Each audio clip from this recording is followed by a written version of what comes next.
ஆக்சுவலாக பார்க்கும்போது நான் சொன்னீங்கல்ல இந்த மாதிரி நான் பச்சை தாங்கல பார்த்தேன் பிடிச்சிருந்தது அப்படின்னு. இப்போ நீங்கள் வைக்கப்படுறீங்களாங்க சொன்ன உடனே? கொஞ்சம் அப்படிதான் சார் இருக்கு. இல்லை நான் கேட்குறேன்னா ஒரு அஃபிஷியலாக ப்ரப்போஸ் பண்ணுறதுக்கு முன்னால் அவங்ககிட்ட சொல்கிறதுக்கு மேலே அவங்க அண்ணன் கிட்ட சொல்கிறதுக்கு மேலே நமக்குள்ளே இருக்க ஆசைனால இம்ப்ரெஸ் பண்ணக்கு தான் ட்ரை பண்ணுவோம்ல, அந்த மாதிரி அவங்களுக்காக ஏதாவது பண்ணுறதுன்னு இருக்குல்ல, அப்படி ஏதாவது நீங்கள் பண்ணிருக்கீங்க? அதான் சார், கேக் தான் வாங்கிட்டு போவேன் சார். அவங்க பர்த்டே அன்னைக்கு கேக் வாங்கிட்டு போவேன். அப்புறம் கூட ஏதாவது சின்ன சின்னதாக கிஃப்ட்ஸ் ஏதாவது வாங்கிட்டு போவேன். நான் அப்போ ஒரு பைசாலாம் எதுவும் இருக்காதுல்ல சார், சும்மா ஏதாவது இந்த ஃபேன்சி ஸ்டோரில் செயின் அந்த மாதிரி தான் பென்னு பென்சில் இப்படி தான் ஏதாவது வாங்கிட்டு போயிட்டு கொடுத்துட்ருப்போம். ஸோ அந்த மாதிரி தான் ஸ்டார்ட் ஆச்சு கொஞ்சம் கொஞ்சமாக. கவிதை அது மாதிரிலாம் எழுதுறது இல்லை சார், இல்லை. எழுத மாட்டேன். இதுக்கப்புறம் வேணால் எழுதலாம் சார். ரீல்ஸ் மாதிரி ஏதாவது பண்ணி அனுப்பிச்சிருக்கேன் சார் நிச்சயதார்த்தம் முடிச்சுட்டு. அதுக்கப்புறம் அந்த மாதிரி அந்த தனியாக பாட்டு பாடி டான்ஸ் எல்லாம் ரீல்ஸ் மாதிரி போட்டு டிக்டாக்ல அதெல்லாம் பண்ணி அதெல்லாம் அனுப்புவார். அதெல்லாம் பார்த்தா கொஞ்சம் பிடிக்கும். இப்போ நம்ம மேலே இவ்வளோ அவர் பாசமாக இருக்கிறாரு, இவ்வளோ அவர் நல்லா லவபெல்லாம் பண்ணுறாரு. அவர் வந்து இதை பேசி அனுப்புவாருங்களா? இல்லை அது பாட்டும் டான்ஸும் போட்டு அதை அப்படியே ரீக்ரியேட் பண்ணி சென்ட் பண்ணுவார். அதுவும் இல்லாமல் எனக்காக என்னென்ன வேணுமோ பார்த்து எல்லாமே பண்ணுவார். இவ்வளோ கேரிங்காக இருக்கிறது, அஃபெக்ஷனாக இருக்கிறது, அதெல்லாம் பார்த்து இம்ப்ரெஸ் ஆகும். ஓகே, இப்போ இங்க பேசல நிறைய பேருக்கு குழப்பங்கள், நிறைய பேருக்கு கன்ஃபியூஷன்ஸ், நிறைய பேருக்கு பயம், இதெல்லாம் இருக்கு.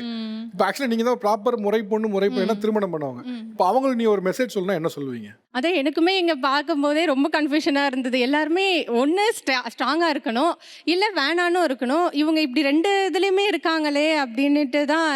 அதுதான் நான் என்ன சொல்ல வரேன்னா, கல்யாணம் பண்ணணும் அப்படின்னா தெளிவாக கல்யாணம் பண்ணணுன்ற முடிவில் இருங்க. அப்போ நீங்கள் பேசுங்க. சும்மா அத்தை பொண்ணு மாமா பையன் அப்படின்னு நீங்கள் கிண்டலுக்காக பேசிக்கிட்டு அதை மேரேஜ் வரைக்கும்லாம் அந்த பொண்ணுக்கோ ஒரு பையனுக்கோ ஆசையை உண்டாக்காதீங்கன்னு தான் எனக்கு சொல்ல தோணுது. நீங்கள் கொஞ்சம் அவங்க எப்படி நடந்துக்கிறாங்க உங்ககிட்ட அப்படின்றத நீங்கள் புரிஞ்சுக்கோங்க அப்படின்னு நான் சொல்ல வரேன். தம்பி சொல்லும்போது உங்களுக்கு என்ன தோணுச்சு? நீங்க சொன்னீங்கல்ல இது மாதிரி கிளாரிட்டி வேணும்னு. இவர் சொல்லும்போது உங்களுக்கு என்ன தோணுச்சு? அதுதான், அந்த பொண்ணுக்கு ஆசையை கொஞ்சம் வளர்க்காதீங்கன்னு தான் சொல்ல தோணுது. ஏன்னா அவங்க உங்க மேலே ரொம்ப பாசமாக இருக்காங்க, உங்களை தான் அவங்க கல்யாணம் பண்ணிக்கணும்னு இருக்காங்க. ஆனால் நீங்கள் ஒரு பொண்ணை லவ் பண்ணுறீங்க. அப்போ நீங்கள் அப்படி பண்ணும்போது நீங்கள் அந்த பொண்ணுக்கிட்ட தெளிவாக சொல்லிடணும். நீங்கள் எல்லாமே அவங்களுக்கு பண்ணுறீங்க, தலையை தோட்டி விடுறன்றீங்க, ஊட்டுறன்றீங்க, எல்லாம் பண்ணுறீங்க. அப்போ என்ன ஒரு பொண்ணுக்கு தோணும்னா, நம்ம மேலே இவ்வளோ பாசமாக இருக்கான், வேறு யாராவது வந்தால் கூட இவனை மாதிரி நம்ம பார்த்துக்குவானா அப்படின்றது அவங்களுக்கு அதுதான் தோணும். அப்போ இவனே நம்ம லைஃப்பில் இருந்தால் நல்லாயிருக்கும் அப்படின்ற மாதிரி தோண நீங்கள் வைக்காதீங்க பெண்களை. ஏன்னா அவங்களுக்கு முதல்ல நம்பிட்டாங்கன்னா அப்புறம் அவங்க கிடைக்கணும்னு நினைப்பாங்க. அவங்களே குழப்பாதீங்கன்னு சொல்ல வரேன் நான். அதுதான். புரிஞ்சுச்சா? புரிஞ்சுச்சு. இப்போ நீங்கள் உங்கள் முறை பொண்ணை சொன்னால் என்ன சொல்லுவீங்க? இல்லை, நான் எதை நினச்சி பண்ணேன்னா, இல்லைங்க, நான் வேற ஒரு பொண்ணோட ரிலேஷன்ஷிப்பில் இருந்து அந்த பிள்ளை பண்ணுறது வந்து நான் சரி ஒரு ஃப்ரெண்ட்லியாக நம்ம முறை பொண்ணு அப்படின்ற ஒரு இதில் பண்ணுது. ஃப்ரெண்ட்லி இது ஃப்ரெண்ட்லி இல்லைன்னு உங்களுக்கும் தெரியும், எனக்கும் தெரியும், டிவி பார்க்குறவங்களுக்கும் தெரியும்.